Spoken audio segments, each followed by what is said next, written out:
Галіна Пярун. Закаханы скідзень.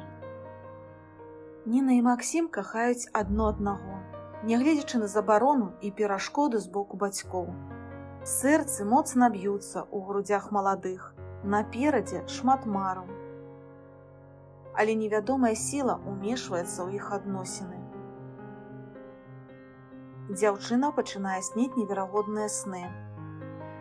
Быццам начамі яна скача па лясах, лятае над купінамі і пнямі, вые на поўню і адчувае ад гэтага такую асалоду, што нават не хочацца прачынацца. Бо разам з ёй падарожнічае вельмі прыгожы воўк. Але ж яна чалавек, і між імі не можа быць кахання. У адну з начэй яна разумее, што гэта не сон, а яна не зусім чалавек.